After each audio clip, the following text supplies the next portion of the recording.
이 내용은 사실을 바탕으로 하는 허구인 픽션입니다. 8편 영상에서 큰아들이 아버지 집에 살면서 재산 관리를 엉망으로 하고 있는지 확인할 수 있었습니다. 지금 아버지 상가는 아버지 허락하에 매매했을까요?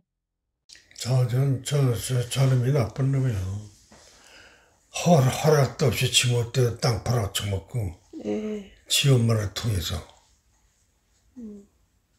이 융자 받는 것도, 융자 받아서 저거 사는 것도, 옥시라는데, 벌써 다 만들어 놓고, 엄마를 통해서 가지는 거예요, 나보러. 상가. 본주? 요새 상가가 많아서 옛날엔 상가만 줬다면 부세가 나가는데 돈벌이도 안 돼요. 지금 의도서 무언되는 게 남는 게 없어요. 4억 6천은 은행에 대출받았고 나머지 5억 3천은 현금으로 해서 총 9억 9천으로 분양받았습니다. 큰아들은 조상대대로 내려온 땅을 지멋대로 팔고 어머니가 아버지 인감을 내주고 큰아들과 큰며느리는 은행 대출받아서 서류를 다 꾸며놓은 상태에서 아버지가 예방접종하는 날 정신없을 때 어머니의 독촉하에 서명을 했습니다. 집 앞 땅 판 것은 아버지 없이 큰아들이 대리인으로 박 사장과 매도할 수 있지만 이 상가는 본인이 직접 와서 사인을 해야 했습니다. 이 상가를 매수하고 다른 사람에게 임대를 내지 않고 큰며느리가 죽집을 직접 운영하고 있습니다. 큰아들네는 왜 죽집을 했을까요? 큰며느리에게 죽집을 하는 이유 들어보겠습니다. 그러면 이 사람 아무것도 못하게 묶어놓고 저도 그래요. 제가 유연이 조금 했을 때 나 빵집 가서 아르바이트라도 하게끔 해달라고 그래서 면접도 봤어요. 근데 어머니가 그러시더라고. 네가 나가서 몇 푼이나 번다고 나가냐고. 그때도 일 못한 거야. 내가 그때도 나가서 돈을 조금이라도 얼마라도 벌려고 그랬는데 저희가 돈이 없어서 그랬겠어요? 어? 아버님이 조금이라도 그러면 좀 해주시지 그러셨어요. 저는 누구처럼 와서 돈 내달라고 못해요. 아버지가 큰아들네 생활비를 조금 해주지는 않았지요. 아버지 집에 살면서 큰아들과 큰며느리가 아버지 재산을 관리하면서 아버지 카드나 아버지 통장으로 대놓고 마음대로 썼지요. 누가 큰아들 아무것도 일 못하게 막아놓았습니까? 부모님 모신다고 그런 건가요? 그러면 부모님 모시는 자녀들은 직장을 구할 수가 없는 걸까요? 부모 없는 자식이 있답니까? 아니면 사편에서 보듯이 어이없는 영농자녀 혜택을 봐야 하기 때문에 직장을 못 갖는 건가요? 어머니 앞으로 운영하는 창고 임대료로도 생활하기에 넉넉할 텐데 그 돈은 저축하고 죽집을 운영한답니다. 이번에는 큰아들 말을 들어보겠습니다. 너 형이 지금 이렇게 가져오는 것처럼 보이는데 아니야.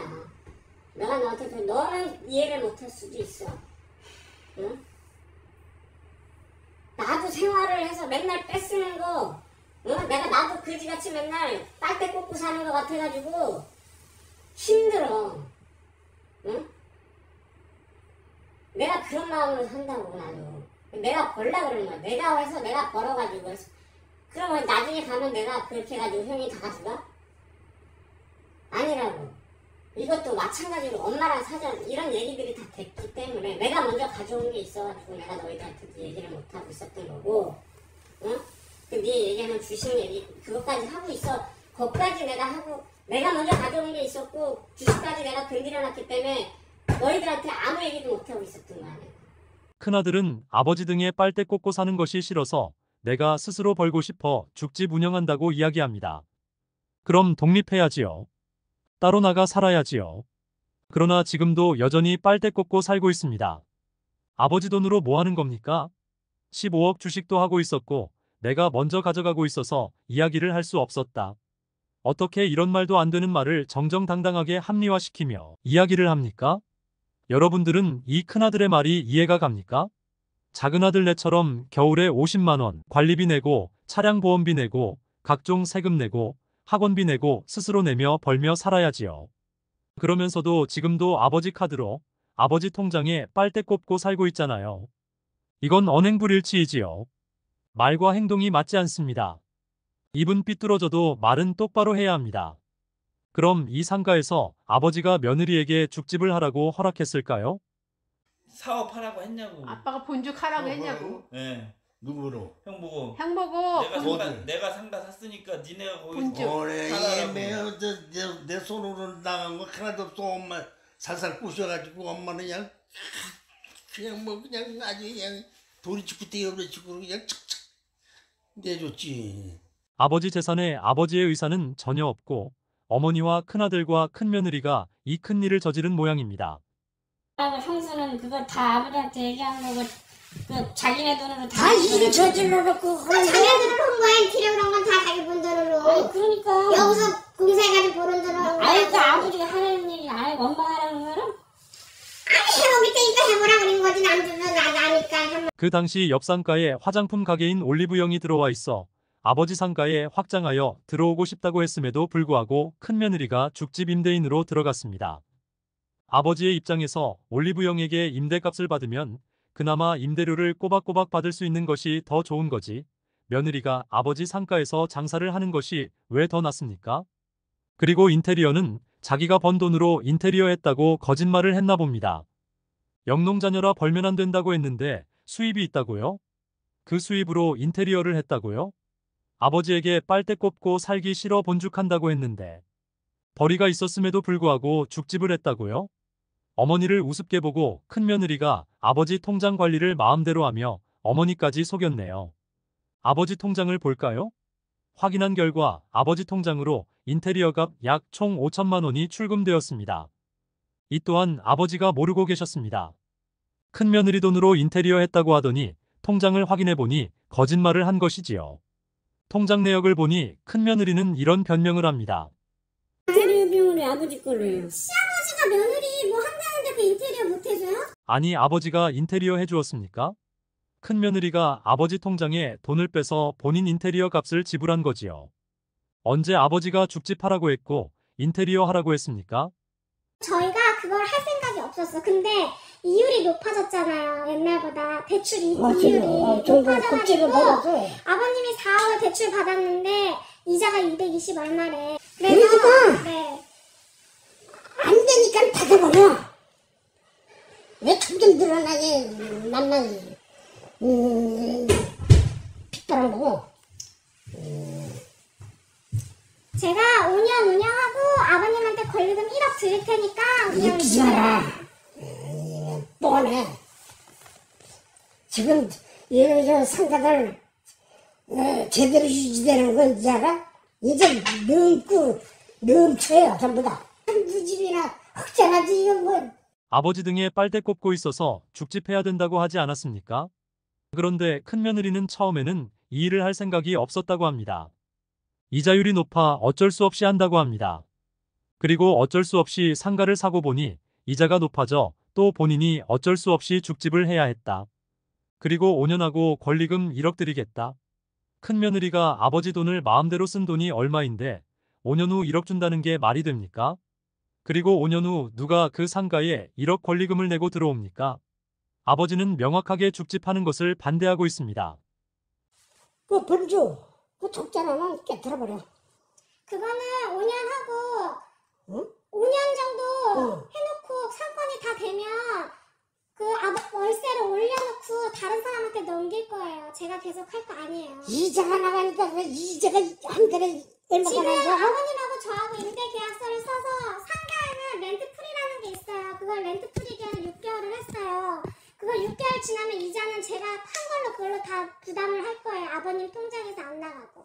아버지와 렌트풀이로 계약을 했다고요? 렌트풀이? 렌트풀이는 무상으로 임차인에게 월세를 받지 않고 임대를 주는 뜻입니다. 아버지는 상가를 받자마자 매달 약 250만 원의 이자가 나가는데 임대인인 며느리에게 임대료를 6개월씩이나 받지 않는다는 계약을 했다고요? 큰며느리는 정말 아버지 돈을 마음대로 쓰고 있네요. 이런 계약서를 아버지는 보지도 못했고 렌트풀이라는 뜻도 모르고 계십니다. 근데 왜 형수가 여기서 임대차 계약을 쓰면서 6개월 렌탈 풀이를 6개월이 들어가는 거야? 그걸 싸게 받았다고. 3개월 더 많이 들어갔어요. 그러니까. 보통보다. 어머님 저거 그러니까 30일 그러면요 이 렌탈 풀이라는 게 네. 아버지가 5억 원에 대한 이자를 계속 내면서 임차인한테 월세를 안 받는 그런 프로세스인 거잖아요. 지금 상가 한번 알아보세요. 아니 그러니까요. 아니 다 그러니까 있어요. 그게 아버지는 아버지 통장에서 계속 렌탈프리로 대출 비용으로 250만 원씩 나가는 그 225만 원이 6개월만 그렇게 나갈 거예요. 계속 그런 게 아니라. 그러니까 6개월 동안에 그러니까 6개월 동안에 왜 아버지한테 이게 설명이 되는 거냐고요, 이게. 아버님한테 말씀드렸어요. 근데 아버지는 왜, 아버지 이거 렌탈프리에 대해서 알고 계셨어요? 렌탈프리에 대해서? 렌탈프리요. 응? 렌탈프리요. 아버님 렌탈프리라고 알고 계셨어요? 렌탈프리라고 알고 계셨어요? 야 그런 거 아직은 그런 걸 다 아냐. 그러니까 아버님이 알고 계셨다고 하니까 렌탈프리라고 알고 계세요? 알고 계셨다는 게 아니라 말씀드렸다고요. 그러니까 지금 알고 계시다고 지금 아까 여쭤보니까 아버님한테 아버님 렌탈프리라고 알고 계세요?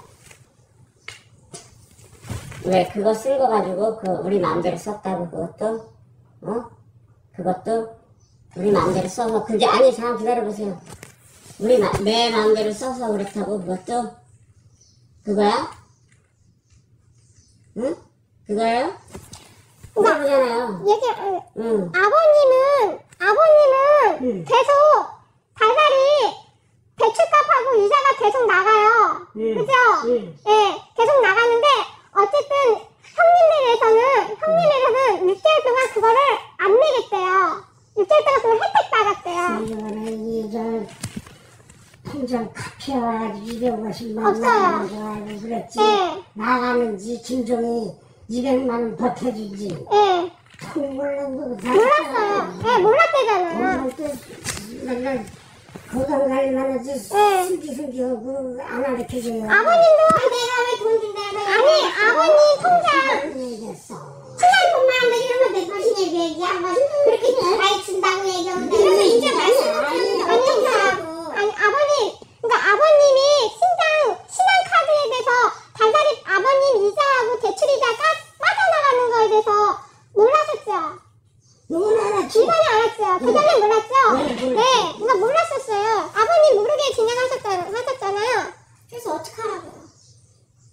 그래서 지금 아셨는데 이제 아셨어요. 그거 저도 알았다고. 알았잖아 지금. 알았잖아. 근데 어쩌다가 내가 어떻게 내가 뭐 어쩌자고. 돈 갖고 내가 아버님 돈 갖고 왔는데 어쩌라고 이렇게 말하는 거 똑같잖아요.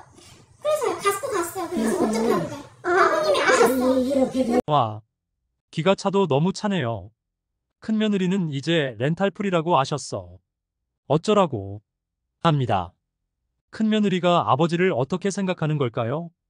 죽집하는 인테리어값 아버지 통장으로 나갔고 임대값은 제대로 받지도 못하고 아버지 돈이 그냥 없어지고 있습니다.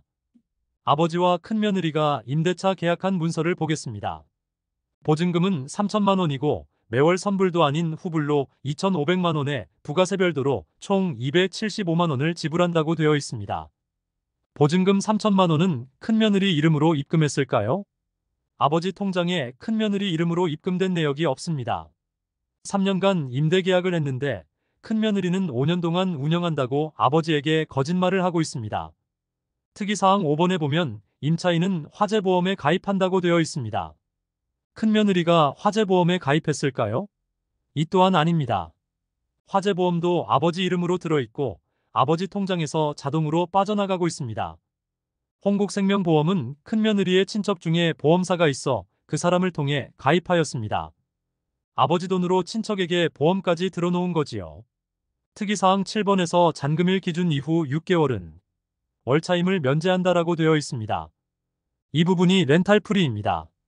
아버지는 매월 이자가 나가고 있는데 큰며느리는 임대료를 내지 않고 있습니다. 큰며느리는 월 250만 원으로 이야기하고 있는데 250만 원이 아니라 부가세 포함한 275만 원이 월 임대료라고 말해야 합니다. 아버지가 이런 계약서를 제대로 볼 수 없었기 때문에 큰며느리와 큰아들이 임대차 계약서 또한 엉망으로 작성하였습니다. 아버지가 은행에 4억 6천 대출받을 때 임대차 계약서도 제출하는데 이 계약서로 냈을까요? 아닙니다. 은행용 대출하는 계약서는 따로 있었습니다. 보증금은 1,000만 원으로 되어 있고 월세는 매월 400만 원으로 되어 있습니다. 임대 계약 기간은 2년으로 되어 있고요. 특약사항 이번에는 렌탈프리는 3개월로 되어 있습니다. 큰며느리의 계획이 너무 치밀합니다. 아버지는 이런 내용을 전혀 모르십니다. 일반적인 상식으로 며느리가 시아버지의 돈을 자기 돈처럼 이렇게 마음대로 관리해도 되겠습니까? 이게 말이 됩니까? 했잖아. 그래서 내가 지금 임대료를 받아내야 되니까 지금 그거를 알아보는 거 그러니까 아니냐. 임대가 안 나가는데 그건 임대를 그걸 왜 프랜차이즈 입점시켜놓고 다른 사람한테 그걸 팔면 임대료가 나오니까 그렇게 설명했잖아요. 아니 그렇게 설명하면 저희는 이해를 해야 되는 거야. 이해 받아야 돼? 선생님 설명했어요. 그거 나중에 설명한 거잖아. 지금 보니까 그거 뭐 렌트프리도 지금 아까 몰라가지고 아니. 깜짝 놀랐는데 그거 지금 얘기해가지고 이제 설명했잖아요. 근데 내가 했는데 어떡하라는 얘기야. 이렇게 얘기하면 어떡하라는 얘기야. 그러시니까 내가 지금 이런 식으로 이거를 사약을 해서 샀어. 앞뒤가 안 맞으니까 하는 얘기지. 아버지는 렌탈프리에 대한 뜻도 이해를 하지 못한 상태에서 큰며느리는 이제야 설명했다고 어쩌냐고 오히려 큰소리칩니다. 이런 사람이 어디 있습니까? 아버지에게 임대계약금 한 푼도 내지도 않았을 뿐더러 2023년 3월부터 죽집 장사를 하는데 렌트프리 6개월 조항을 만들어 임대료도 내지 않았고 그 이후에는 내고 있는지조차 알 길이 없습니다. 7개의 테이블을 놓고 아침부터 저녁까지 일하는 직원 2명에 큰아들 큰며느리 총 4명이 일하고 있는 죽집입니다. 더군다나 프랜차이즈로 나가는 돈이 있는데 그러면 얼마만큼의 이익이 생길까요? 계산만 두들겨도 이익이 날 거라는 생각을 가진 사람은 없을 겁니다. 오픈하고 매출 종이를 보여주었습니다. 3월달은 마이너스이고 4월달은 순이익이 365만 6,002원입니다. 5월달 순수익은 634만 7,579원입니다. 내용을 자세히 보겠습니다. 아버지는 은행이자가 매달 나가고 있지만 6개월 동안 내지 않는 렌탈프리로 8월달까지는 임대료를 내지 않습니다. 9월달부터 큰며느리가 아버지에게 임대료 250만 원을 준다는 내용을 설명합니다. 그런데 아까 아버지와 계약한 임대차 계약서에 보면 부가세별도라고 되어 있습니다. 그러면 250만 원이 아니라 275만 원이 임대료입니다. 순수익에서 임대료를 빼면 정말 순수익이 4월달에는 100만 원도 안 되고 5월달은 260만 원 정도입니다. 둘이 벌어 이 정도 수익이 납니다. 여기에 2사람을 써서 인건비가 600만 원 지출됩니다. 그러면 일하는 직원보다 사장이 못 가져가는 구조입니다. 이게 사업입니까? 아침부터 저녁까지 둘이 빠듯이 벌어도 모자랄 일인데 이렇게 일하면서 팔 아프다 일 안 나가고 해외여행 다니며 가게를 운영한다니 놀고 다니며 죽집을 운영한다고 보여집니다. 컴퓨터 아이들 가르치고 있고 경력이 되게 많아요. 컴퓨터 뭐 할 수 있어요. 잘할 수 있어요. 저도 컴퓨터 학원 차려주세요. 못 해주잖아요. 기가 막히죠. 억지죠. 이건 저는 억지죠. 그건 억지예요. 저는 억지예요. 그럼 그렇게 하면 되겠네요. 그러면은 그 상가 본죽 상가 저 주시고 아버님한테 얘기해서 본죽 상가 저 주시고 동선에도 컴퓨터 학원 차려주면은 그러면 공평한 거네. 억지가 아니라. 하하. 어머니는 대답을 못하고 큰며느리는 속내를 알 수 있는 말이네요. 큰며느리에게 죽집 차려주었으니 작은 며느리도 컴퓨터 학원 차려달라고 했더니 큰며느리는 아버지 상가 달라네요. 하하하하. 웃음밖에 안 나옵니다. 큰며느리가 수학학과 나왔다는데 같다라는 의미도 잘 모르나 봅니다. 컴퓨터 학원 차려달라는 거지 상가 달라고 했나요? 큰며느리가 아버지 상가를 가지고 싶었나 봅니다. 큰며느리의 속내가 훤히 들여다 보입니다. 컴퓨터 학원 차려준다고 해도 안 합니다. 왜 그 힘든 사업을 합니까? 시간 강사로 돈 버는 것이 낫지요. 사업하다 망할 일 있습니까? 10억 원에 산 상가가 지금은 얼마 하고 있을까요? 그 옆 상가 매물을 보면 23년 11월 달에 24평이 7억에 나왔습니다. 아버지 상가는 15평에 9억 9천에 분양받았습니다. 이 매물을 보면 아버지 상가는 1년 사이에 3억 넘게 떨어진 것을 확인할 수 있습니다. 조상님 땅 판 돈으로 상가 사고 그 상가는 1년 만에 3억 떨어지고 죽집 한다고 아버지 돈 쓰고 은행이자도 제대로 내지도 못하고 집이 난장판이 벌어졌습니다. 큰며느리 왜 일 안 나갔을까요? 오늘 일 나가는 거 아닐까? 안 나가. 안 나가요? 일 안 나가요? 집에 있는구나. 애들 주택을 시켰는 그거는. 본죽 사장님이 일을 안 나가요? 사원 쓰고? 본죽 사장한테 물어봐요. 안 아무것도 모르는 아버지 돈으로 큰며느리는 무엇을 하는 겁니까? 큰며느리는 죽집 장사도 나가지 않고 죽집에는 직원 2명이 일하고 있습니다. 또 죽집 차리고 몇 개월 되지도 않아 해외여행 돌아다니며 호화 생활을 하고 있습니다. 그러니 아버지가 반대를 하지요. 이런 식으로 운영하고 있는 가게가 제대로 돌아가겠습니까? 아버지 재산을 어머니, 큰아들, 큰며느리가 좌지우지하고 있는 이유는 무엇이었을까요? 도대체 아버지는 그동안 어떻게 지내고 있을까요? 아버지는 어떤 생활을 하고 계시는지 알아보겠습니다.